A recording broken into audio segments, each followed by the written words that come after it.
വിശദമായ റിപ്പോർട്ടുകളിലേക്ക്. തിരുവനന്തപുരം വെഞ്ഞാറമൂടിലെ കൂട്ടക്കൊലപാതകത്തിന്റെ ഞെട്ടൽ ഇതുവരെ വിട്ടുമാറിയിട്ടില്ല കേരള ജനതയ്ക്ക്.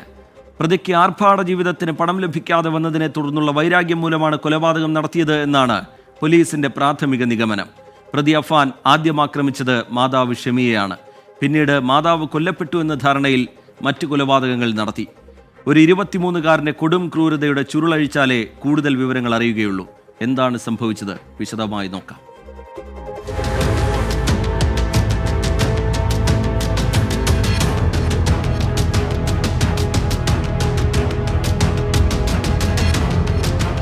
സാമ്പത്തിക ബുദ്ധിമുട്ട് അവർക്ക് അവസാനം ഉണ്ടായിരുന്നു. ഇവിടെ ഒരു ചെറിയൊരു പരസ്യം കൊടുത്തിട്ടുണ്ട്, ഇതുപോലെ വീട് വിൽക്കുന്നു എന്ന് പറഞ്ഞിട്ട്. നമ്മൾ കാണുന്ന രീതിയിൽ അവിടെ വരുമ്പോഴൊക്കെ നല്ല സ്വഭാവമാണ്, വേറെ ദുശീലങ്ങളൊന്നുള്ള കൂട്ടത്തിൽപ്പെട്ടതല്ല. നിങ്ങൾക്ക് അത് വിശ്വസിക്കാൻ പറ്റുന്ന ഒരു ഇതുമല്ല. ഇങ്ങനെ ഇവിടെയാണ് ഇത് സംഭവം നടന്നെന്ന് പറഞ്ഞു. 23 വയസ്സുകാരനായ അഫാൻ സഹോദരനും പെൺസുഹൃത്തും ഉൾപ്പെടെ 5 പേരുടെ ജീവനെടുത്തത് വൈരാഗ്യം മൂലമെന്നാണ് പോലീസ് കണ്ടെത്തൽ. ആർഭാട ജീവിതത്തിന് പണം നൽകാത്തത് വൈരാഗ്യത്തിന് കാരണമായി. കൂട്ടക്കൊലപാതകത്തെക്കുറിച്ച് പോലീസിന്റെ പ്രാഥമിക നിഗമനം ഇങ്ങനെ. ഇന്നലെ രാവിലെ അഫാൻ ആദ്യം ആക്രമിച്ചത് മാതാവ് ഷെമിയെ. സാമ്പത്തിക തർക്കത്തെ തുടർന്നായിരുന്നു ആക്രമണം. മാതാവിന്റെ കഴുത്തിൽ ഷാൾ കുരുക്കിയ ശേഷം നിലത്തേക്ക് എറിഞ്ഞു. തലയിടിച്ച് ബോധരഹിതയായ മാതാവ് കൊല്ലപ്പെട്ടു എന്ന ധാരണയിൽ വീട്ടിലെ മുറിക്കുള്ളിലാക്കി പൂട്ടി. ശേഷം പ്രതി പോയത് പനങ്ങോട് പിതൃമാതാവ് സൽമ ബീവിയുടെ വീട്ടിലേക്ക്. ആഭരണം ചോദിച്ച് തർക്കമായതോടെ സൽമയെ ഭിത്തിയിൽ തലയിടിപ്പിച്ചു കൊന്നു. തുടർന്ന് അവിടെ നിന്ന് ആഭരണവുമായി അഫാൻ വെഞ്ഞാറമൂടെത്തി പണയം വെച്ചു. അവിടെ നിൽക്കുമ്പോഴാണ് പിതൃ സഹോദരൻ ലത്തീഫ് ഫോണിൽ വിളിക്കുന്നത്. ഇതോടെ വെഞ്ഞാറമൂട് ബസ് സ്റ്റാൻഡ് പരിസരത്തെ ഹാർഡ്വെയർ സ്റ്റോറിൽ നിന്ന് ചുറ്റിക വാങ്ങി. ഓർമ്മയിൽ വന്നാരും വാങ്ങിയിട്ടില്ല ഈ സാധനം. അങ്ങനെ എൻ്റെ ഓർമ്മയിലില്ല. വേറെ ആരും വന്ന് എൻ്റെ അടുത്തും ചോദിച്ചിട്ടുമില്ല. ഞാൻ അങ്ങനെ ഈ പയ്യൻ അങ്ങനെ കണ്ടിട്ടുമില്ല വലുതായിട്ടൊന്നും. പക്ഷേ ഇങ്ങനെ ഇവിടെയൊക്കെ റോഡിലൊക്കെ വെച്ച് അങ്ങനെയൊക്കെ കണ്ടിട്ടുണ്ടെങ്കിലേ ഉള്ളൂ. നേരത്തെ അങ്ങനെ ഈ അടുത്തൊന്നും ഞാൻ കണ്ടിട്ടൊന്നുമില്ല. നേരെ ചുള്ളാളത്തെ വീട്ടിലെത്തി ലത്തീഫിനെയും ഭാര്യ സാജിദയെയും കൊലപ്പെടുത്തി. ഇവിടെ മൽപ്പിടുത്തത്തിന്റെ ലക്ഷണങ്ങളുണ്ടെന്ന് പോലീസ് സ്ഥിരീകരിച്ചു. പിന്നാലെ പെൺസുഹൃത്ത് ഫർഹാനയെ പേരുമലയിലെ വീട്ടിലേക്ക് വിളിച്ചു വരുത്തി തലക്കടിച്ച് കൊലപ്പെടുത്തി. അവസാനം കൊലപ്പെടുത്തിയത് സഹോദരൻ അഹ്സാനെ. കളിസ്ഥലത്തായിരുന്ന അഹ്സാനെ ഭക്ഷണം കഴിക്കാൻ വീട്ടിലേക്ക് വിളിച്ചു വരുത്തുകയായിരുന്നു. അഫാൻ ലഹരിക്ക് അടിമയായിരുന്നുവെന്ന് സ്ഥിരീകരിച്ചു പോലീസ്. അതിന്റെ എവിഡൻസ് ഉണ്ട്, ലഹരി ഉപയോഗിക്കുന്നുണ്ട്. അതിന്റെ എവിഡൻസ് ഉണ്ട്. നമ്മൾ കൂടുതൽ സയന്റിഫിക് പരിശോധനയ്ക്ക് ശേഷം മാത്രം അത് കൂടുതലായിട്ട് ഡീപ്പായിട്ട് പറയാം. ഉണ്ട്, എല്ലാ എവിഡൻസും ഉണ്ട്. 3 പോലീസ് സ്റ്റേഷൻ പരിധികളിലായി നടന്ന സംഭവമായതിനാൽ ദക്ഷിണ മേഖല ഐജിയുടെ മേൽനോട്ടത്തിൽ 3 ഡിവൈഎസ്പിമാരാണ് അന്വേഷണം നടത്തുന്നത്. പിതൃ സഹോദരൻ ലത്തീഫിനെ അഫാൻ 20-ലധികം തവണ തലക്കടിച്ചുവെന്നാണ് പോലീസിന്റെ പ്രാഥമിക കണ്ടെത്തൽ. തന്റെ പ്രണയബന്ധത്തിൽ വിയോജിച്ചതിലടക്കം വൈരാഗ്യമുണ്ടായിരുന്നു അഫാന്. കേരളത്തെ നടുക്കിയ വെഞ്ഞാറമൂട് കൂട്ടക്കൊലപാതക കേസിൽ ഇനിയും നിരവധി ദുരൂഹതകൾ പുറത്തുവരാനുണ്ട്. ക്യാമറാമാൻ അനന്തുബി നായർക്കൊപ്പം ഷെഫീദ് റൌത്തർ, 24 തിരുവനന്തപുരം. പ്രതി അഫാനെ പോലീസ് സ്റ്റേഷനിൽ എത്തിച്ച ഓട്ടോ ഡ്രൈവർ ശ്രീജിത്ത് 24-നോട് പ്രതികരിച്ചിരുന്നു. ബൈക്ക് കേടായതിനെ തുടർന്നാണ് അഫാൻ ഓട്ടോ വിളിച്ചത്. പോലീസ് സ്റ്റേഷൻ അടുത്തുള്ള വർക്ക്ഷോപ്പിലെത്തിക്കാൻ ആവശ്യപ്പെട്ടു. അവിടെ ഇറക്കിയതിനു ശേഷം പോലീസ് വിളിച്ച അഫാന് മാനസിക പ്രശ്നമുണ്ടോ എന്ന് അന്വേഷിച്ചുവെന്നും ശ്രീജിത്ത് പറയുന്നു. ശ്രീജിത്തിന്റെ വാക്കുകൾ കേൾക്കാം ആദ്യം. ഉയർത്തിട്ടുണ്ടായിരുന്നു, വേറെ കുഴപ്പമൊന്നുമില്ല. ഫോണിൽ കുത്തിക്കൊണ്ടിരിക്കുകയായിരുന്നു. വീഡിയോ ഗെയിം അങ്ങനെ അതൊന്നും അറിയാൻ പോയി. ഫോണിൽ ഇങ്ങനെ കുത്തിക്കൊണ്ടിരിക്കുക, സാധാ കുത്തണമെങ്കിൽ ഫോണിൽ കുത്തിക്കൊണ്ടിരിക്കുകയായിരുന്നു. വേറെ പ്രശ്നമൊന്നുമില്ല. ചെറിയൊരു മദ്യത്തിൻ്റെ സ്മെല്ല് ചെറുതായിട്ടെങ്കിലും എന്നെ അവിടെ സ്റ്റേഷനിൽ നിന്ന് ഈ പുള്ളി വിളിച്ച നമ്പറിൽ തന്നെ സ്റ്റേഷനിൽ നിന്ന് ഒരു സാറ് വിളിക്കണം. ഇവനെ വല്ല മാനസികമായിട്ട് എന്തെങ്കിലും പ്രശ്നം? നമ്മൾ ഇല്ല, കുഴപ്പമൊന്നുമില്ല, മദ്യപിക്കുക നമ്മളില്ല, ലഹരിയാണുണ്ട്, അങ്ങനെ ഒന്നുമില്ലെന്ന് പറഞ്ഞു. അത് കഴിഞ്ഞിട്ട് അവർ പറഞ്ഞ് ഇവൻ ഇവിടെ നിന്ന് വിച്ചിമ്മയൊക്കെ പറഞ്ഞ് ഉമ്മയ്ക്ക് വിഷം കൊടുത്ത് സൗറിന് വിഷം കൊടുത്ത് അവൻ വിഷം കഴിച്ചിട്ടുണ്ടെന്ന് പറയണമെന്ന് പറഞ്ഞു. ഞാൻ പറഞ്ഞാൽ അവൻ ചുമ്മാ പറയണമായിരിക്കും, വരാൻ ഞാൻ ഫോൺ കൊണ്ടൊന്ന് കൊടുക്കാം, അവൻ്റെ ഉമ്മാരെ കൊണ്ട് കൊടുക്കാമെന്ന് പറഞ്ഞു. 3:15 സമയത്ത് ഇവനും ഇവൻ്റെ അനിയനും കൂടെ ഇവിടെ വന്നായിരുന്നു. ഓട്ടോ സ്റ്റാൻഡിൽ വന്നായിരുന്നു. പിഞ്ഞാറമൂട് സിന്ധിക്കേറ്റിന് നേരെയുള്ള സഹർമന്തി ഉണ്ടല്ലോ, സഹർമന്തി അവിടെ ആക്കി കൊടുത്തു. അവിടെ നിന്ന് വണ്ടിക്കൂലി മതി. തിരിച്ചെന്ന വണ്ടിയെന്ന് പറഞ്ഞാൽ അവിടെ ആക്കി കൊടുത്തതേ ഉള്ളൂ. പുള്ളി അവിടെ ആക്കി. കൊല്ലപ്പെട്ട ഫർസാനയുടെ മൃതദേഹം ചിറയൻകീഴ് കാട്ടുമുറാക്കൻ ജുമാ മസ്ജിദിൽ ഖബറടക്കി. അഫാന്റെ സഹോദരൻ അഫ്സാൻ ഉൾപ്പെടെ 4 പേരുടെ സംസ്കാര ചടങ്ങുകൾ പുരോഗമിക്കുകയാണ്. വിവരങ്ങളുമായി ഷഫീദ് റാവുത്തർ ചേരുന്നുണ്ട്. ഷഫീദ്, ഈ ഓട്ടോ ഡ്രൈവറുടെ പ്രതികരണം ഒടുവിലായി പുറത്തുവരുന്നു. അതിൽ ഈ പ്രതിയുടെ പെരുമാറ്റ രീതിയെക്കുറിച്ച് വിശദീകരിക്കുന്നുണ്ട് ശ്രീജിത്ത്. എന്താണ് അതുമായി ബന്ധപ്പെട്ട് പങ്കുവയ്ക്കാനുള്ളത്? സംസ്കാര ചടങ്ങ് അതിൻ്റെ അന്തിമഘട്ടത്തിലാണ് എന്ന് മനസ്സിലാക്കുന്നു. വിശദാംശങ്ങൾ എന്താണ്? പുതിയ വിവരങ്ങൾ എന്താണ് ഷഫീദ്?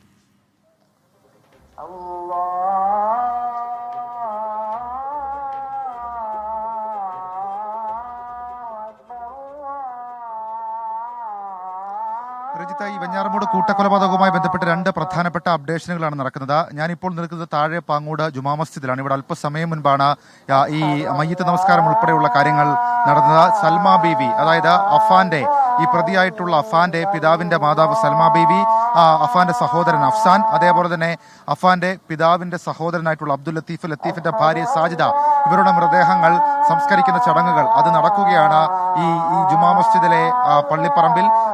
അതൊരു ഭാഗത്ത് നടക്കുന്നു. അപ്പോഴും അന്വേഷണം മറുഭാഗത്ത് പുരോഗമിക്കുകയാണ്. ഏറ്റവും പ്രധാനപ്പെട്ട 3 സാക്ഷികളാണ് ഈ കേസിലെ പോലീസിന് നിർണായകമായിട്ടുള്ളത്. അതിൽ മൂന്നാമത്തെ സാക്ഷി എന്ന് പോലീസ് കണക്കാക്കുന്ന ഓട്ടോറിക്ഷ ഡ്രൈവർ. ഈ ഓട്ടോറിക്ഷ ഡ്രൈവറാണ് ഒടുവിലത്തെ കൊലപാതകത്തിനു ശേഷം, അഫ്സാനെയും കൊലപ്പെടുത്തിയതിനു ശേഷം അഫാൻ പോലീസ് സ്റ്റേഷനിലേക്ക് പോകാനായി ഉപയോഗിച്ച ഓട്ടോറിക്ഷ.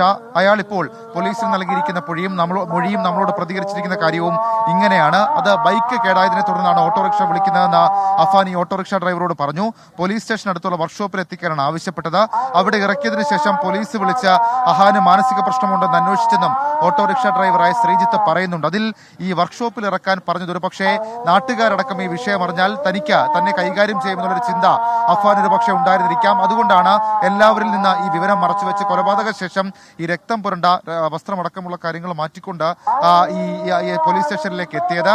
ഏതായാലും ശ്രീജിത്ത് മറ്റ് 2 പ്രധാനപ്പെട്ട കാര്യങ്ങൾ കൂടി പറഞ്ഞു. അതിൽ ഒന്നാമത്തെ കാര്യം, ഓട്ടോറിക്ഷയിൽ യാത്ര ചെയ്യുന്ന വേളയിൽ ഈ അഫാൻ സംശയാസ്പദമായ രീതിയിൽ മൊബൈൽ ഫോണിൽ കുത്തിക്കൊണ്ടിരിക്കുകയാണോ എന്നുള്ള ഒന്നാമത്തെ കാര്യം. രണ്ടാമത്തെ കാര്യം, മദ്യത്തിന്റെ മണത്തിന് സമാനമായ ഒരു മണം അഫാന്റെ ശരീരത്തിൽ നിന്ന് ഉയർന്നിരുന്നു എന്നുള്ള കാര്യം കൂടി ഇപ്പോൾ ഈ ഓട്ടോറിക്ഷ ഡ്രൈവറായ ശ്രീജിത്ത് പോലീസിന് മൊഴിയായി നൽകിയിട്ടുണ്ട്. രജിത്ത്, ശരി, ഷഫീദ് റാവുത്തർ വിശദാംശങ്ങൾ നൽകുകയായിരുന്നു. ഈ അരും കൊലയുമായി ബന്ധപ്പെട്ട്, കൂട്ടക്കൊലപാതകവുമായി ബന്ധപ്പെട്ട് ഇനിയും ഒരുപാട് കാര്യങ്ങളിൽ അന്വേഷണ സംഘത്തിന് വ്യക്തത വരുത്തേണ്ടതുണ്ട്. അത് അവരുടെ ഭാഗത്ത് നിന്ന് ഏറ്റവും ഒടുവിലായി ഉണ്ടാവുന്നുണ്ട്. കേരളത്തിന് ഇതെന്തു പറ്റി എന്ന ചോദ്യം സ്വാഭാവികമായും എല്ലാവരിൽ നിന്നും ഉയരാം. കേട്ടുകേൾവിയില്ലാത്ത അതിക്രൂര കൊലപാതക വാർത്തകളാണ് പുറത്തു വരുന്നത്.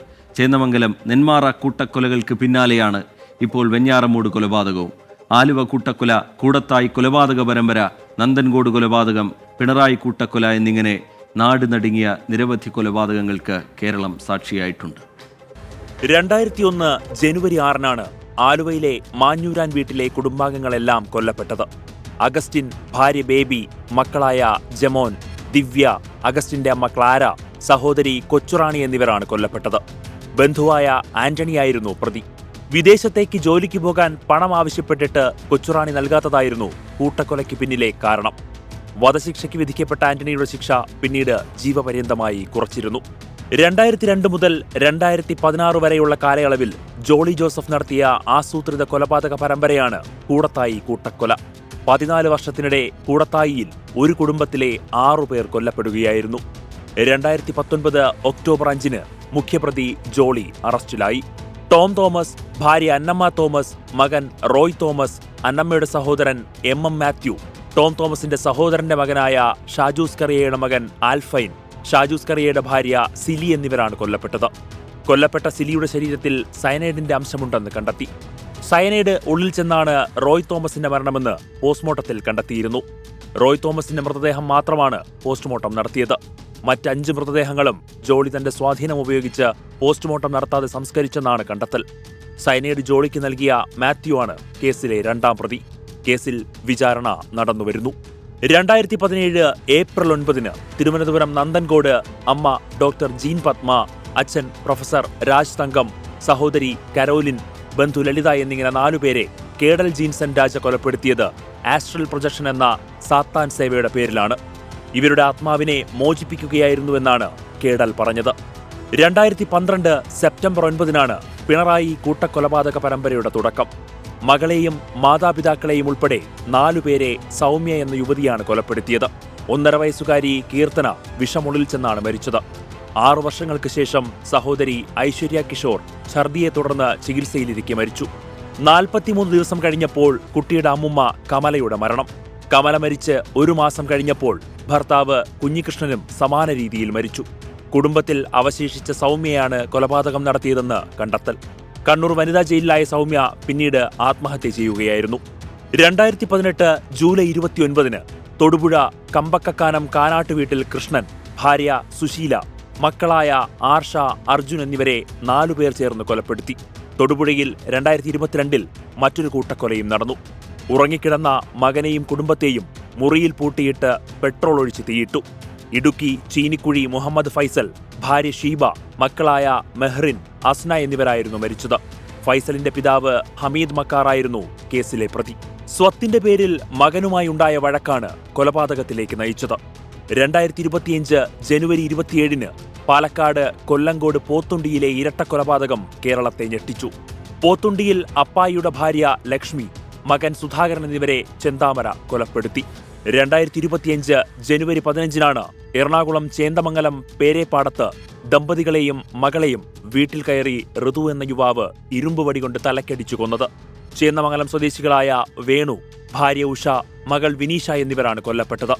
വേണുവും കുടുംബവും അപകീർത്തിപ്പെടുത്തുന്നതിനാലാണ് കൊലപാതകം നടത്തിയതെന്നായിരുന്നു ഋതുവിന്റെ മൊഴി. കേസിൽ കുറ്റപത്രം സമർപ്പിച്ചിട്ടുണ്ട്. Research desk 24. എബ്രഹാം തോമസ് എന്ന് പറയുന്ന പ്രേക്ഷകൻ ചൂണ്ടിക്കാട്ടുന്നത് ദൈവത്തിൻ്റെ സ്വന്തം നാട് എന്നൊക്കെ കേരളത്തെ നമ്മൾ വിശേഷിപ്പിക്കുമെങ്കിലും സമീപകാലത്ത് പുറത്തു വരുന്ന വാർത്തകളിൽ നമ്മുടെ നാട് തന്നെയാണോ എന്ന ചോദ്യം ഉയർത്തുന്നുണ്ട്. സീന മുഹമ്മദ് എന്ന പ്രേക്ഷക ചൂണ്ടിക്കാട്ടുന്ന കാണാനും കേൾക്കാനും കഴിയാത്ത വാർത്തകളാണ് ദിനം പ്രതി വരുന്നത്. എന്ത് ചെയ്യാൻ, അത്തരത്തിലുള്ള വാർത്തകളാൽ നിറയുന്നുണ്ട് എന്നുള്ളത് വേദനാജനകമായ സംഭവം തന്നെയാണ്. മറ്റൊന്ന്, ഈ സമീപകാലത്ത് നടന്ന ഈ കുറ്റകൃത്യങ്ങളിലെല്ലാം ലഹരിയുടെ സാന്നിധ്യമുണ്ട് എന്ന കാര്യം അധികൃതർ മറന്നുപോകരുത്, സർക്കാർ സംവിധാനങ്ങൾ മറന്നുപോകരുത് എന്ന കാര്യം ചൂണ്ടിക്കാട്ടുന്നുണ്ട് മറ്റൊരു പ്രേക്ഷകൻ. കഷ്ടം എന്നല്ലാതെ ഒന്നും പറയാനില്ല. അടുത്ത റിപ്പോർട്ടിലേക്ക് നമ്മൾ കടക്കുകയാണ്. സമരം ശക്തമാകുമ്പോൾ ആശാ വർക്കേഴ്സിനെ നേരിടാൻ ഒരുങ്ങുകയാണ് സർക്കാർ. എല്ലാ ആശമാരും അടിയന്തരമായി ജോലിയിൽ തിരികെ പ്രവേശിക്കണം എന്നാണ് നാഷണൽ ഹെൽത്ത് മിഷന്റെ ഉത്തരവ്. ആശാ വർക്കേഴ്സിന്റെ സമരത്തിന് പിന്നിൽ BJPയും അരാജക ശക്തികളാണെന്നും ആരോപിച്ച് CPM നേതാക്കൾ രംഗത്തെത്തി. 16 ദിവസം കഴിഞ്ഞ ആശാ വർക്കർമാരുടെ സമരത്തെ അടിച്ചമർത്താനുള്ള തന്ത്രങ്ങളാണ് സർക്കാർ ഇപ്പോൾ ഒരുക്കുന്നത്. NHMന്റെ പുതിയ ഓർഡർ പ്രകാരം ആശാ വർക്കർമാർ ജോലിക്ക് ഹാജരായില്ലെങ്കിൽ അവിടെ പകരം സംവിധാനം ഒരുക്കാനാണ് നിർദ്ദേശം നൽകിയിരിക്കുന്നത്.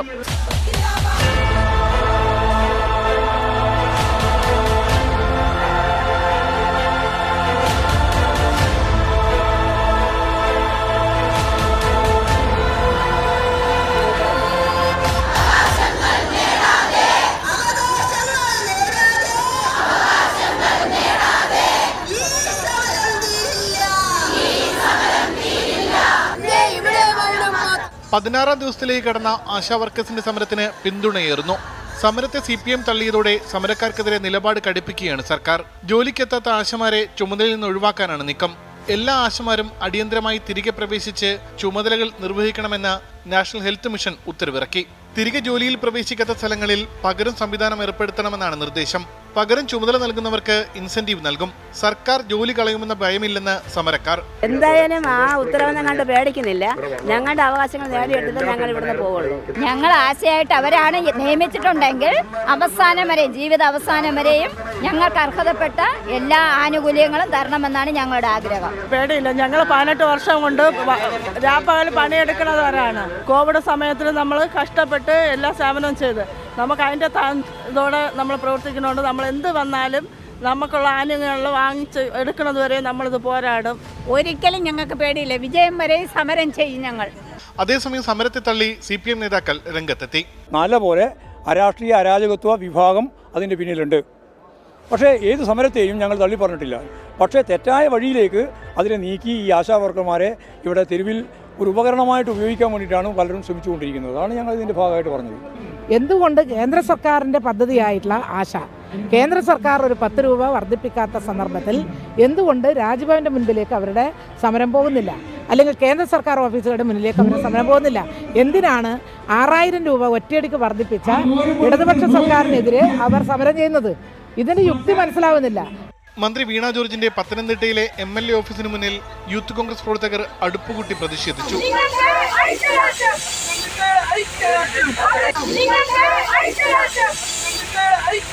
സെക്രട്ടേറിയറ്റിന് മുന്നിലെ സമരത്തിന് പിന്തുണയുമായി തൃശൂരിൽ ആശാ വർക്കേഴ്സ് പിച്ചയെടുത്ത് സമരം നടത്തി.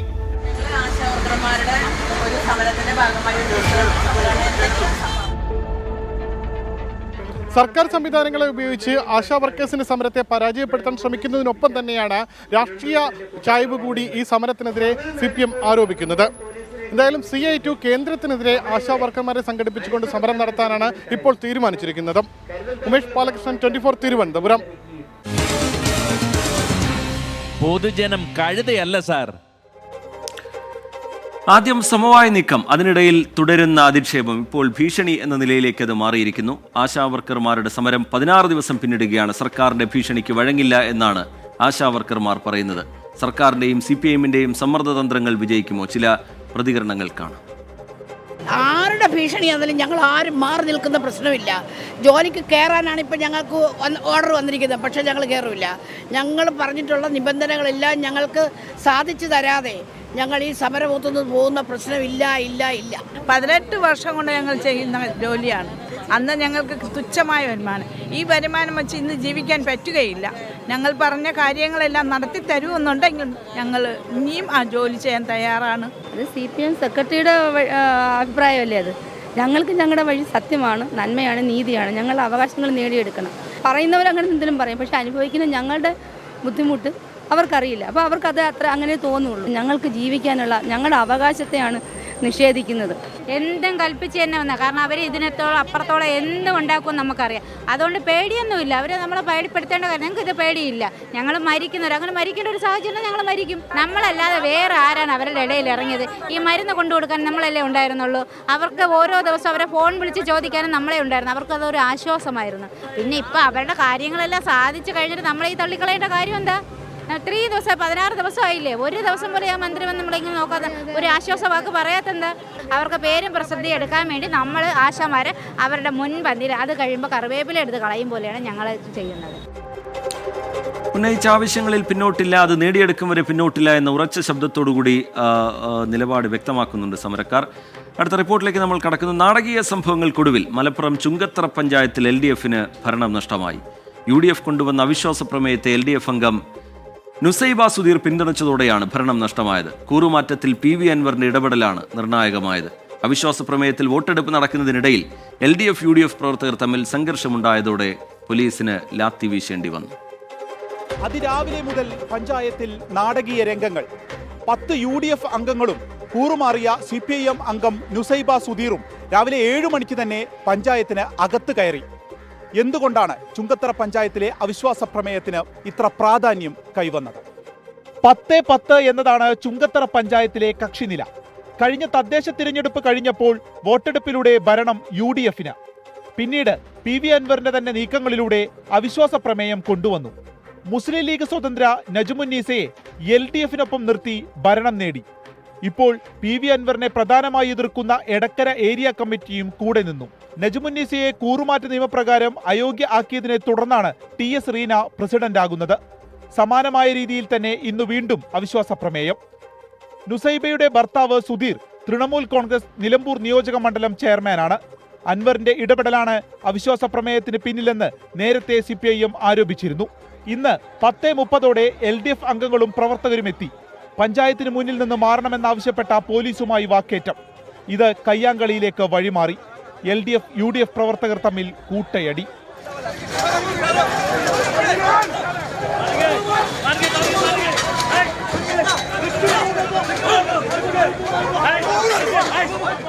ഒരു മണിയോടെ അവിശ്വാസ പ്രമേയം പാസ്സായതായി അറിയിപ്പ്.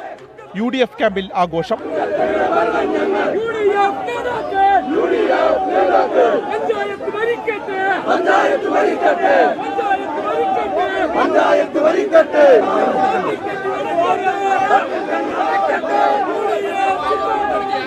ഈ കണ്ട സഹോദരിമാരുടെ മേലിലും ഈ പറയുന്ന മെമ്പർമാരുടെ മേലിലും ഈ തളിച്ചിട്ടുള്ള ചാണകം, ഈ ചാണകം കൊണ്ട് ആരാ കളിച്ചിരുന്നത് വരെ?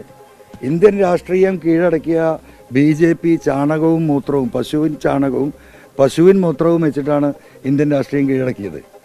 അതേ RSSന്റെയും BJPയുടെയും ഒപ്പത്തിനൊപ്പം നടക്കുകയാണ് ഈ പറയുന്ന പിണറായിയും CPM-ഉം. അവിശ്വാസ പ്രമേയ ചർച്ചയ്ക്കിടെ LDF അംഗങ്ങൾ UDF അംഗങ്ങൾക്കുമേൽ ചാണകവെള്ളം തെളിച്ചു. നിയമപരമായി നേരിടുമെന്ന് അംഗങ്ങൾ.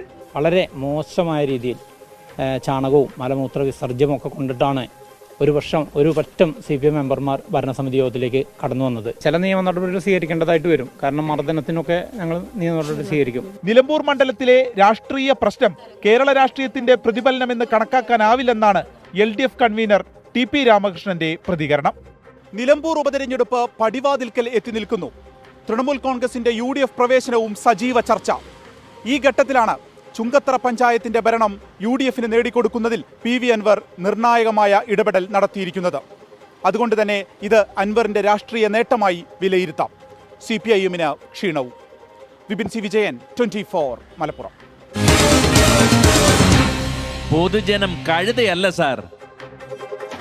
പൊതുജനം കരുതിയല്ല സാർ എന്ന പരിപാടി ചെറിയൊരു ഇടവേളയിലേക്ക് കടക്കുകയാണ്. അതിനു മുമ്പ് ഏറ്റവും ഒടുവിലായി പുറത്തു വരുന്ന 2 പ്രതികരണങ്ങൾ കൂടി പ്രേക്ഷകരെ അറിയിക്കാം. അതിലൊന്ന് CPI സംസ്ഥാന സെക്രട്ടറി ബിനോയ് വിശ്വത്തിൻ്റെതാണ്. തദ്ദേശ ഉപതെരഞ്ഞെടുപ്പ് ഫലം LDF നയങ്ങൾക്കുള്ള അംഗീകാരമാണ്.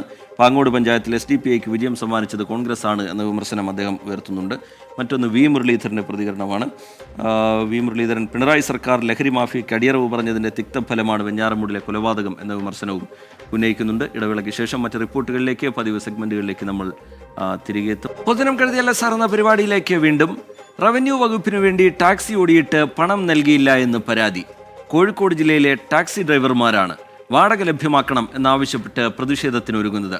മുഖ്യമന്ത്രിക്കും റവന്യൂ മന്ത്രിക്കും പരാതി നൽകിയിട്ടും നടപടി ഉണ്ടായില്ലെന്ന് ഡ്രൈവർമാർ പറയുന്നു. പരാതി നൽകി കാത്തിരിക്കുകയാണ് ഒരു കൂട്ടം ടാക്സി ഡ്രൈവർമാർ. അധ്വാനിച്ചതിന്റെ പ്രതിഫലത്തിനായാണ് ഈ കാത്തിരിപ്പ്. കോഴിക്കോട് ജില്ലയിലെ വില്ലേജ് ഓഫീസുകളിലേക്ക് ഭൂമി തരം മാറ്റൽ ആവശ്യാർത്ഥം വാടകയ്ക്കെടുത്ത വാഹനങ്ങളുടെ വാടകയ്ക്കായി ഓഫീസുകൾ കയറിയിറങ്ങുകയാണ് ഡ്രൈവർമാർ. 2024 സെപ്റ്റംബർ വരെയുള്ള തുക ലഭിച്ചെങ്കിലും തുടർന്നുള്ള മാസങ്ങളിൽ പണം ലഭ്യമായില്ല. 11 ഡ്രൈവർമാർക്ക് 12 ലക്ഷത്തോളം രൂപയാണ് ലഭിക്കാനുള്ളത്. ആകെ ബുദ്ധിമുട്ടിലാണ്. വണ്ടി ഗ്യാസ് അടിക്കാൻ പൈസ ഇല്ല, വീടിൻ്റെ വാടക, വണ്ടീൻ്റെ അടവ് എല്ലാം മുടങ്ങി കിടക്കുക. അതിനിപ്പോൾ പലിശ അങ്ങനെ കൂടുകയാണ്, ഓരോ ദിവസവും കൂടുന്നത്. പിന്നെ രണ്ടാമത് കൊട്ടേഷൻ വിളിച്ചിട്ടുണ്ട് സർക്കാർ. നമ്മളെ ഈ പൈസ തരാണ്ടായിക്കൊണ്ടാണ് പിന്നെയും കൊട്ടേഷൻ വിളിച്ചത്. ഞാൻ മുഖ്യമന്ത്രിക്ക് പരാതി അയച്ച് റവന്യൂ മിനിസ്റ്റർക്ക് കൊടുത്ത് എല്ലാവർക്കും കൊടുത്തിട്ടുണ്ട്. ഇപ്പോൾ ശരിയാക്കാമെന്നാണ്. തലസ്ഥാനത്തെ വിളിക്കും, ഫണ്ട് റെഡിയായില്ല, മന്ത്രിസഭ അംഗീകാരം കൊടുത്തില്ല, അങ്ങനെയാണ് പറയുന്നത്. വാഹന വാടക ഇനത്തിൽ ടെൻഡർ കാലാവധി അവസാനിക്കുകയും ചെയ്തു. തുക അനുവദിക്കുന്നതിനായി ലാൻഡ് റവന്യൂ കമ്മീഷണർക്ക് കത്ത് നൽകിയിട്ടുണ്ടെന്നും ലാൻഡ് റവന്യൂ കമ്മീഷണറിൽ നിന്ന് ബാക്കി തുക അനുവദിച്ച് ഉത്തരവാകുന്ന മുറയ്ക്ക് വാടക നൽകുമെന്നുമാണ് വകുപ്പ് അധികൃതർ നൽകുന്ന മറുപടി. വാടക ലഭിക്കാൻ ഇനി എന്തു ചെയ്യണമെന്നാണ് ഇവർ ചോദിക്കുന്നത്. ബന്ധപ്പെട്ടവരിൽ നിന്ന് അനുകൂല നടപടി ഉണ്ടാകുമെന്ന് പ്രതീക്ഷിക്കാം. കോഴിക്കോട് നിന്ന് മുനീഫ് തിരൂരിനും രാജേഷ് വെള്ളരിക്കുണ്ടിനുമൊപ്പം സമീർ സി മുഹമ്മദ്, 24. പൊതുജനം കഴുതയല്ല സാർ. വാടകയ്ക്കായി ഓഫീസുകൾ കയറിയിറങ്ങുകയാണ് ഈ ഡ്രൈവർമാർ. അവരുടെ പ്രശ്നത്തിനൊരു പരിഹാരമുണ്ടാകണം. 1 മാസത്തെ അല്ല 5 മാസത്തെ ശമ്പള കുടിശ്ശികയാണ് ലഭിക്കാനുള്ളത്. ചില പ്രതികരണങ്ങൾ കാണാം. ഞങ്ങൾ മുഖ്യമന്ത്രിക്കൊക്കെ പരാതി കൊടുത്തിട്ടുണ്ട്. പക്ഷേ സർക്കാരിൻ്റെ സാമ്പത്തിക പ്രതിസന്ധിയാണ് ഇപ്പോൾ ഞങ്ങളെ അറിയിച്ചിട്ടുള്ളത്. അപ്പോൾ ഞങ്ങൾ നിത്യതൊഴിലുമായിട്ട് ബന്ധപ്പെട്ടിട്ട് ഞങ്ങൾക്കിപ്പോൾ ഇത്ര ഒരു മാസങ്ങളൊന്നും പിടിച്ചു നിൽക്കാനുള്ള വകുപ്പ് ഞങ്ങൾ തൊഴിലാളികൾക്കില്ല. അതൊരു വല്ലാത്തൊരു ബുദ്ധിമുട്ടിലാണ് ഞങ്ങളിപ്പോൾ നിൽക്കുന്നത്. ഞങ്ങൾ റവന്യൂ വകുപ്പിന് 1 വർഷത്തെ കോൺട്രാക്റ്റ് ആയിരുന്നു. അത് ഇപ്പോൾ ഡിസംബർ 25-ാം തീയതിയാണ് കഴിഞ്ഞത്. അത് ഇത്ര നേരം അതിൻ്റെ പൈസ എത്ര നേരം ഞമ്മക്ക് കിട്ടിയിട്ടില്ല. വലിയ ബുദ്ധിമുട്ടിലാണ്. അടവാണെങ്കിലും അടയ്ക്കാൻ പറ്റുന്നില്ല. പിന്നെ വലിയ വേതനമൊന്നുമില്ല. മാസത്തിൽ 35 ഉറുപ്പികയാണ് കിട്ടുന്നത്. ആ ഡീസലും എല്ലാം കൊണ്ട് 2000 കിലോമീറ്റർ ഓടിയും വേണം.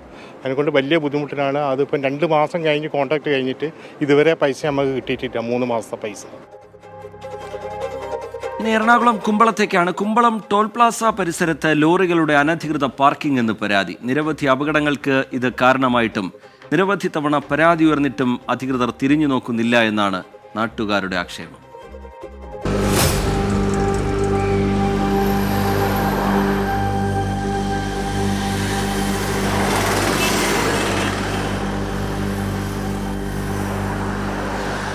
ദേശീയപാതയോരത്ത് പ്രവർത്തിക്കുന്ന പല സ്ഥലങ്ങളിലും പാർക്കിങ്ങിനായി പ്രത്യേകം സ്ഥലം നീക്കിവെക്കാത്ത സാഹചര്യമാണുള്ളത്.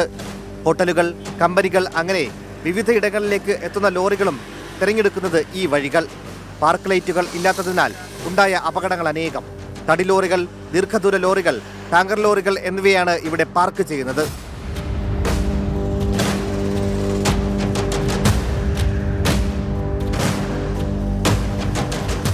ലോറികൾ കൊണ്ടുപോയിട്ടിരിക്കുന്നത് വലിയൊരു പ്രശ്നമാണ്. കാരണം ഒരു മേഖല മൊത്തം അടഞ്ഞു പോകാതെ പരാതിപ്പെട്ടിട്ടൊന്നും കാര്യമില്ല. അവരെയും പറഞ്ഞിട്ട് കാര്യമില്ല. കാരണം അവർ ഈ രാത്രി അപകടമില്ലാതെ വണ്ടി ഓടിച്ച് വന്ന ഒരു സ്ഥലം കിട്ടുന്നിടത്ത് ഒതുക്കി ഇടുന്നു എന്നല്ലാതെ അങ്ങനെ ഒരു സ്ഥലമുള്ളിടത്തല്ലേ അവർക്ക് ഇടാൻ പറ്റത്തുള്ളൂ.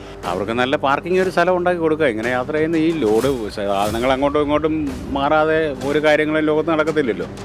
അപ്പോൾ ഇവരൊരു മെയിൻ ഘടകമല്ലേ. അപ്പോൾ ഇവർക്ക് അതിനുള്ള സൗകര്യങ്ങൾ ഉണ്ടാക്കി കൊടുക്കുക എന്നുള്ളതാണ് ഒരു കാര്യം. ഡ്രൈവർമാർക്ക് നല്ല രീതിയിലുള്ള സൗകര്യം ഉണ്ടാക്കി കൊടുക്കുക. അവർക്കൊന്ന് ബാത്റൂമിൽ പോകാനും ഒന്ന് കുളിക്കാനും അത്യാവശ്യം ഒരു ഫുഡ് കഴിക്കാനുള്ള ഒരു സംവിധാനങ്ങൾ ഉണ്ടാക്കി കൊടുക്കുക. പാർക്കിങ്ങിന്റെ മറവിൽ മത്സ്യാവശിഷ്ടങ്ങളും മലിനജലവും കാനയിലേക്ക് തള്ളുന്നതായും പരാതിയുണ്ട്. സർവീസ് റോഡുകളിലെ വാഹന പാർക്കിങ്ങുകൾ മൂലമുണ്ടാകുന്ന അപകടങ്ങൾ ചൂണ്ടിക്കാട്ടി പലതവണ നഗരസഭയ്ക്ക് പരാതി നൽകിയിട്ടും നടപടി ഉണ്ടായിട്ടില്ല എന്നും നാട്ടുകാർ ആക്ഷേപിക്കുന്നു. പല പ്രശ്നങ്ങളാണ്. അതിന് പോലീസ് ചിലവരൊക്കെ ഓടിക്കാറുണ്ട്. ഈ പാർക്കിങ്ങിന് ഇവിടെ ഇടുന്ന പോലീസ് വന്ന് ഇവിടെ ചെയ്യാറുണ്ട്. ഇന്നിപ്പോൾ പോലീസ് ഇല്ല.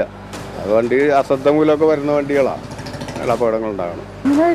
ചിലപ്പോൾ കുറേ വണ്ടി ചിലപ്പം മുട്ടിന്നിരിക്കും, ചിലപ്പോൾ മുന്നേന്നോ വണ്ടി വളച്ച് വരുമ്പോഴത്തേക്കും മുട്ടും. അതുകൊണ്ട് അത് ട്രോളുകാരെല്ലാം എടുക്കുന്നുണ്ട്. അതിനുള്ള സൗകര്യങ്ങൾ ട്രോളുകാർ ചെയ്ത് കൊടുക്കണം. പാർക്കുകൾ നടപടിയായിട്ടില്ല.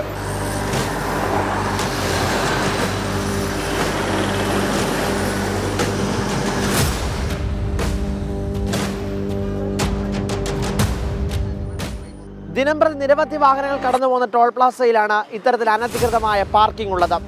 അനധികൃതമായ പാർക്കിംഗ് അപകടങ്ങൾക്കും കാരണമാകുന്നു. ഉടനടി പരിഹാരം വേണമെന്നുള്ള ആവശ്യമാണ് നാട്ടുകാർ ഉയർത്തുന്നത്. കൊച്ചിയിൽ നിന്ന് മനു ബസ് നായർക്കൊപ്പം YS അഭിനന്ദ്, 24. പൊതുജനം കഴുതയല്ല സാർ. ഉപതെരഞ്ഞെടുപ്പ് ഫലവുമായി ബന്ധപ്പെട്ട് CPM-ന്റെ പ്രതികരണം വരുന്നു. സർക്കാരിനുള്ള അംഗീകാരമാണ് ഉപതെരഞ്ഞെടുപ്പ് ഫലം എന്ന കാര്യം CPM ചൂണ്ടിക്കാട്ടുന്നു. സർക്കാരിന് ജനങ്ങൾ നൽകിയ വലിയ പിന്തുണ അത് വീണ്ടും തെളിയിക്കപ്പെട്ടു. UDF-ന്റെ വർഗീയ കൂട്ടുകെട്ടിനെയും മാധ്യമ നുണപ്രചാരണങ്ങളെയും മറികടന്നാണ് LDF-ന്റെ വിജയമെന്നും CPM പ്രതികരിക്കുന്നുണ്ട്. കൊച്ചിയുടെ പടിഞ്ഞാറൻ മേഖലകളിൽ കണ്ടൽക്കാടുകൾ വെട്ടിനിരത്തുകയും തണ്ണീർത്തടങ്ങൾ നിയമം ലംഘിച്ച് മൂടുകയും ചെയ്യുന്നത് പതിവായിട്ടും റവന്യൂ വകുപ്പിനോ തദ്ദേശ സ്ഥാപനങ്ങൾക്കോ കണ്ടമട്ടില്ല. വേലിയേറ്റത്തിന്റെ ദുരിതങ്ങൾ രൂക്ഷമായ മേഖലയിലാണ് യാതൊരു നിയന്ത്രണവുമില്ലാതെ തണ്ണീർത്തടങ്ങളും കണ്ടൽക്കാടുകളും ഇല്ലാതാക്കുന്നത്. പ്രകൃതിയുടെ ശ്വാസകോശങ്ങളാണ് കണ്ടൽക്കാടുകൾ. കണ്ടൽക്കാടുകളുടെ നശീകരണം കുറ്റകരമാണെന്ന നിയമങ്ങൾ നിലനിൽക്കുമ്പോഴാണ് പശ്ചിമ കൊച്ചിയുടെ പള്ളുരുത്തി മേഖലകളിൽ വ്യാപകമായി കണ്ടൽ വെട്ടിനിരത്തപ്പെടുന്നത്.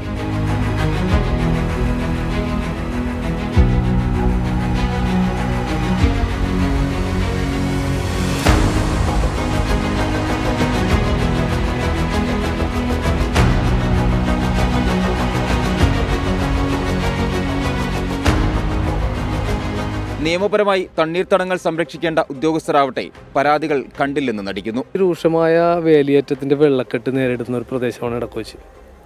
തുടർച്ചയായി ഇത്തരം തണ്ണീർത്തടങ്ങൾ ആകെ അവശേഷിക്കുന്ന തണ്ണീർത്തടങ്ങൾ നികത്തുന്നത് വലിയ രീതിയിലുള്ള വേലിയേറ്റ വെള്ളക്കെട്ടാണ് പ്രദേശത്തുണ്ടാകുന്നത്. പലതവണ ഇത് നമ്മൾ റവന്യൂ അധികൃതർക്ക് പറഞ്ഞിട്ടും സ്റ്റോപ്പ് മെമ്മോ കൊടുത്ത് ഒഴിയല്ലാണ്ട് മറ്റു നടപടികളിലേക്കൊന്നും ഇതുവരെ പോയിട്ടില്ല. അനധികൃതമായി നികത്തപ്പെട്ട തണ്ണീർത്തടങ്ങൾ പൂർവ്വസ്ഥിതിയിലേക്കാക്കണമെന്നാണ് എനിക്ക് പറയുവാനുള്ളത്. വേലിയേറ്റത്തിന് ദുരിതം അനുഭവിക്കുന്ന പള്ളുരുത്തി മേഖലയിലാണ് പ്രധാനമായും തണ്ണീർത്തടങ്ങൾ നികത്തുന്നത്. ഇതോടെ വേലിയേറ്റ സമയത്ത് വെള്ളം ഒഴുകിപ്പോകാതെ വീടുകളിൽ തന്നെ അധിക സമയം കെട്ടിനിൽക്കുന്ന അവസ്ഥയുണ്ട്. സ്റ്റോപ്പ് മെമ്മോ നൽകിയിട്ടും രാത്രിയുടെ മറവിൽ കെട്ടിടാവശിഷ്ടങ്ങൾ ഉൾപ്പെടെ കൊണ്ടുവന്ന് തള്ളിയാണ് തണ്ണീർത്തടങ്ങൾ നികത്തുന്നത്. ഇത്തരക്കാർക്കെതിരെ നിയമ നടപടി സ്വീകരിക്കാനും ഭൂമി പൂർവ്വസ്ഥിതിയിലാക്കാൻ റവന്യൂ റിക്കവറി നടത്താൻ അധികാരമുള്ള വില്ലേജ് ഓഫീസർമാരാരും ഇത് കണ്ടില്ലെന്ന് നടിക്കുന്നു. ഒരു പ്രദേശത്തിന്റെ സ്വാഭാവികത ഇല്ലാതാക്കുന്ന നടപടികൾക്കെതിരെ ജില്ലാ കലക്ടർ നേരിട്ടിടപെടണമെന്നാണ് പ്രദേശവാസികളുടെ ആവശ്യം. സ്റ്റോപ്പ് മെമ്മോ കൊടുത്ത ശേഷവും കണ്ടൽക്കാടുകൾ വെട്ടിനശിപ്പിക്കുകയും തണ്ണീർത്തടം നികത്തുകയും ചെയ്യുന്നത് വ്യാപകമാകുമ്പോഴും ഇതൊന്നും കണ്ടില്ല എന്ന മട്ടിലാണ് ഉദ്യോഗസ്ഥരുടെ വിചിത്രമായ പെരുമാറ്റം. നിഖിലിനൊപ്പം ശ്യാംകുമാർ, 24, കൊച്ചി. പൊതുജനം കഴുതയല്ല സാർ. നിർമ്മാണം പൂർത്തിയായിട്ടും ഉദ്ഘാടനം നടക്കാത്തതിനാൽ തുറന്നുകൊടുക്കാനാകാതെ കിടക്കുന്ന ഒരു കെട്ടിടമുണ്ട് തൃശ്ശൂരിൽ. ഉദ്ഘാടകനെ കിട്ടാതായതോടെ കോർപ്പറേഷൻ സോണൽ ഓഫീസ് കെട്ടിടമാണ് തുറന്നുകൊടുക്കാതെ കിടക്കുന്നത്. ഇതോടെ പൊതുജനങ്ങളും അതോടൊപ്പം ഉദ്യോഗസ്ഥരും ദുരിതത്തിലായിരിക്കുകയാണ്. നാളെ നീളെ എന്നതുപോലെ നീളുകയാണ് തൃശ്ശൂരിലൊരു ഉദ്ഘാടനം. മന്ത്രിമാരുടെയും മേയറുടെയും ഒക്കെ സമയം കിട്ടാത്തതാണ് പോലും ജനങ്ങൾക്ക് സേവനം നൽകേണ്ട ഈ ഓഫീസ് തുറന്നു പ്രവർത്തിക്കാൻ വൈകുന്നതിന് കാരണം.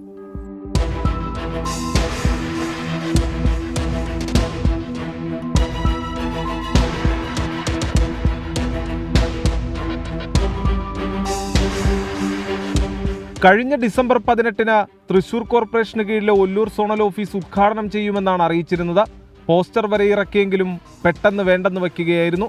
മന്ത്രിമാരായ MP രാജേഷ്, K രാജൻ എന്നിവരുടെ ദിവസം കൂടി പരിഗണിച്ചാണ് ഉദ്ഘാടന തീയതി ആലോചിക്കുന്നത്. എന്നാൽ ഈ തീയതിക്കനുസരിച്ച് മേയർ MK വർഗീസിന് ഒഴിവുണ്ടാകില്ല. 3 പേർക്കും ഒഴിവുള്ള ദിവസം ഇതുവരെ കിട്ടിയില്ലെന്നാണ് ഉയരുന്ന ആരോപണം. ഇതിനിടയിൽ ദുരിതമനുഭവിക്കുന്നതാകട്ടെ സോണൽ ഓഫീസിലെ ജീവനക്കാരും അവിടെ എത്തുന്ന പൊതുജനങ്ങളുമാണ്. സ്ഥലമില്ലാത്തതുമൂലം അപേക്ഷകൾ വാങ്ങുന്നതും സർട്ടിഫിക്കറ്റ് നൽകുന്നതുമൊക്കെ വൈകുകയാണ്. ഇരുചക്രവാഹനങ്ങൾ പോലും വയ്ക്കാൻ സ്ഥലമില്ലാത്ത അവസ്ഥയിലാണ് ഇപ്പോഴത്തെ സോണൽ ഓഫീസ് പ്രവർത്തിക്കുന്നത്. ആശ്വാസകരമാകുമെന്ന് കരുതിയ ഓഫീസിന്റെ നിർമ്മാണം പൂർത്തിയായിട്ടും ഉദ്ഘാടനം വൈകുന്നത് ഓഫീസിന്റെ പ്രവർത്തനത്തെ തന്നെ താളം തെറ്റിക്കുകയാണ്. മാസങ്ങൾക്ക് ശേഷം വരുന്ന തദ്ദേശ തെരഞ്ഞെടുപ്പിന് മുന്നോടിയായി ഉദ്ഘാടനം നടത്തുന്നതിന് വേണ്ടിയാണ് ഇപ്പോഴത്തെ വൈകിപ്പിക്കലെന്നും ആക്ഷേപമുണ്ട്. ജനങ്ങൾക്ക് മെച്ചപ്പെട്ട സേവനം നൽകുന്നതിന് വേണ്ടിയാണ് ലക്ഷങ്ങൾ മുടക്കി ഇതിങ്ങനെ കെട്ടിപ്പൊക്കിയത്. രാഷ്ട്രീയ നേട്ടങ്ങൾക്ക് വേണ്ടിയുള്ള ഉദ്ഘാടന മാമാങ്കങ്ങളിൽ കുരുങ്ങി ഈ കെട്ടിടം ഇനിയും തുറന്നുകൊടുക്കാൻ വൈകരുതെന്നാണ് പൊതുജനങ്ങളുടെ ആവശ്യം. തൃശ്ശൂരിൽ നിന്ന് ക്യാമറാമാൻ ബിനേഷ് ബാബുരാജിനൊപ്പം സൂരജ് സജി, 24. പൊതുജനം കഴുതയല്ല സാർ. ജനങ്ങൾക്ക് സേവനം കിട്ടേണ്ട ഇടമാണ്. അതിങ്ങനെ ഉദ്ഘാടനം ചെയ്യാൻ ആളില്ല എന്നതിൻ്റെയൊക്കെ പേരിൽ അവിടുത്തെ ഉദ്ഘാടനം, അതിൻ്റെ പ്രവർത്തനം തുടങ്ങാൻ നീണ്ടുപോകുന്നത് ഒരിക്കലും അംഗീകരിക്കാൻ കഴിയുന്നതല്ല. അതൊരു വലിയ നാണക്കേടുമാണ്. കമൻറ്റ് ബോക്സിലേക്ക് പോവുകയാണെങ്കിൽ ഒരുപാട് പ്രേക്ഷകർ വിവിധ വാർത്തകളുമായി ബന്ധപ്പെട്ടുള്ള പ്രതികരണങ്ങൾ അറിയിക്കുന്നുണ്ട്. അതിൽ തന്നെ പ്രധാനം ആശാ വർക്കേഴ്സിൻ്റെ സമരവുമായി ബന്ധപ്പെട്ടുള്ളതാണ്. ഇത്രയും ദിവസമായിട്ടും സർക്കാർ ആ പ്രശ്നത്തിന് പരിഹാരം കാണുന്നില്ല എന്നുള്ളത് പ്രതിഷേധാർഹമാണ് എന്ന കാര്യം കോവിഡ് കാലത്ത് അവരുടെ സേവനമൊക്കെ ചൂണ്ടിക്കാട്ടിക്കൊണ്ടുള്ള ഒരുപാട് കമൻറ്റുകൾ അതുമായി ബന്ധപ്പെട്ട് കാണാൻ കഴിയുന്നുണ്ട്. സമരത്തിന് ഐക്യദാർഢ്യം പ്രഖ്യാപിച്ചുകൊണ്ടുള്ള ആളുകളുടെ പ്രതികരണവും ഒക്കെ കാണാൻ കഴിയുന്നുണ്ട്. നേരത്തെ കണ്ടൽക്കാട് വെട്ടി നശിപ്പിക്കുന്നതുമായി ബന്ധപ്പെട്ടുള്ള ആ വാർത്തയിൽ ഒരു പ്രേക്ഷകൻ്റെ ഓർമ്മപ്പെടുത്തൽ, കണ്ടൽക്കാട് നാടിൻ്റെ ഭാവിക്ക് അത്യാവശ്യമാണ്, അതില്ലാതെ പോകുന്നതിൻ്റെ ഫലം നമ്മൾ സമീപകാലത്തൊക്കെ അനുഭവിച്ചതാണല്ലോ എന്നുള്ള കാര്യം അദ്ദേഹം ചൂണ്ടിക്കാട്ടുന്നുണ്ട്. ഉദ്ഘാടകനെ കിട്ടാത്തത് കൊണ്ട് ഉദ്ഘാടനം നീട്ടിക്കൊണ്ടുപോകുന്നു എന്നുള്ളത് ഒരിക്കലും അംഗീകരിക്കാൻ കഴിയുന്ന കാര്യമല്ല. അധികൃതരുടെ ഭാഗത്ത് നിന്ന് ആരാണോ അതിൽ ഇടപെടേണ്ടത് അവരുടെ ഭാഗത്ത് നിന്ന് ഇടപെടൽ ഉണ്ടാകണമെന്ന കാര്യം ദിലീപ് PC പോലുള്ള പ്രേക്ഷകർ ഒരിക്കൽ കൂടി ഓർമ്മപ്പെടുത്തുകയും ചെയ്യുന്നുണ്ട്. ഇനി ഇന്നത്തെ സ്വർണ്ണവില നോക്കാം. ഇന്നത്തെ സ്വർണ്ണനിരക്ക് സമർപ്പിക്കുന്നത് സ്പർശ ഗോൾഡ് ആൻഡ് ഡയമണ്ട്സ്. ഡിജിറ്റലാകൂ ഇനി സ്പർശയോടൊപ്പം. സ്വർണ്ണത്തിൽ സ്നേഹത്തിൽ സ്പർശ.